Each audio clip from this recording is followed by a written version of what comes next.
I'm Yolanda. Standing here in the cold, sterile storage unit, I can still feel the weight of the truth pressing down on me. The man I married, Victor, is a monster. He stands before me, his face contorted with rage as he realizes I've discovered his dark secrets. It all started on my wedding day. The old seaside mansion was a vision of grandeur, every chandelier sparkling like a galaxy in the ballroom.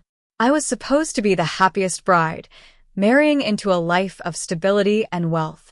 My father, Richard, a well-respected real estate tycoon in New York, had high hopes for this union. He saw Victor as a reliable and ambitious man, someone who could help expand our family business.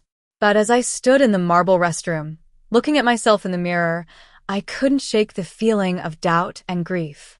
I was 28, and a year ago, I lost the love of my life, Ethan. His laughter, his touch, and the way he made me feel like the most precious thing in the world were still fresh in my mind.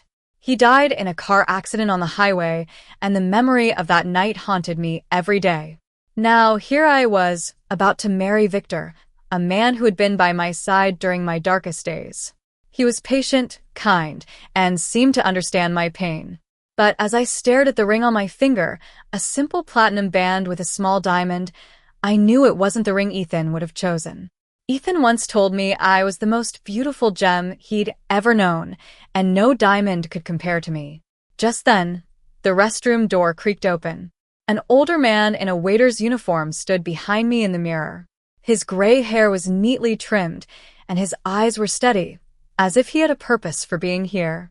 "Please, miss," he said softly. "I'm sorry to intrude, but I need to tell you something. Don't drink from the champagne flute with the pink ribbon. Your fiancé put something in it." I was in shock. I couldn't believe what I was hearing. Victor? How could he do such a thing? I tried to dismiss it, thinking the man had made a mistake. But there was something in his eyes, a sincerity that I couldn't ignore. He told me he had been working at events like this for 20 years and had seen many weddings. He knew when something was wrong. He also shared his own tragic story. He had a daughter who trusted the wrong man and didn't listen to the warnings. By the time the truth came out, it was too late to save her. He didn't want the same thing to happen to me. I was torn. I wanted to believe Victor, but the doubt had already taken root. The waiter advised me to switch the glasses when no one was looking. He said if he was wrong, I'd only waste a moment's comfort, but if he was right, it could save my life. Back in the ballroom, I found Victor standing beside my father, looking every bit the perfect groom. 2 champagne flutes were on the table, one with a pink ribbon to match my bouquet, and the other with a blue ribbon. I decided to test him.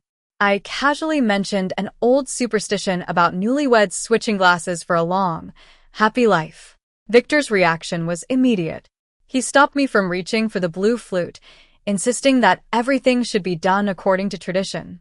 His over-defensive response confirmed my worst fears. I pretended to be clumsy and spilled the champagne in the pink ribbon flute. Victor's momentary flash of rage was a clear sign that the waiter was right. I then asked to take his glass, and he reluctantly gave it to me. During the first dance, Victor whispered in my ear, warning me not to test him. He said it was our special day, and I shouldn't ruin it. But I was determined to find out the truth. I asked him what was in the glass, and he admitted it was sleeping pills, claiming it was for my own good, to help me relax. That night, in our honeymoon suite overlooking the harbor, Victor finally revealed his true nature. He knew about my secret rituals for Ethan, like the photograph under my pillow and my cemetery visits. He said he had been watching me for a long time, even before we met. He then confessed that Ethan's accident was no accident. Ethan was in the way of his plans to get access to my father's business. By eliminating Ethan, he could step in and use me to gain control of the valuable real estate properties near the harbor. He planned to build a luxury shopping complex worth millions of dollars. He proposed a deal. I should play the role of the happy wife for 18 months until he secured all the contracts and projects. Then, we'd divorce amicably and he'd even give me an apartment. But if I refused, he threatened to make my life a living hell, and no one would believe me. I knew I couldn't let him get away with it.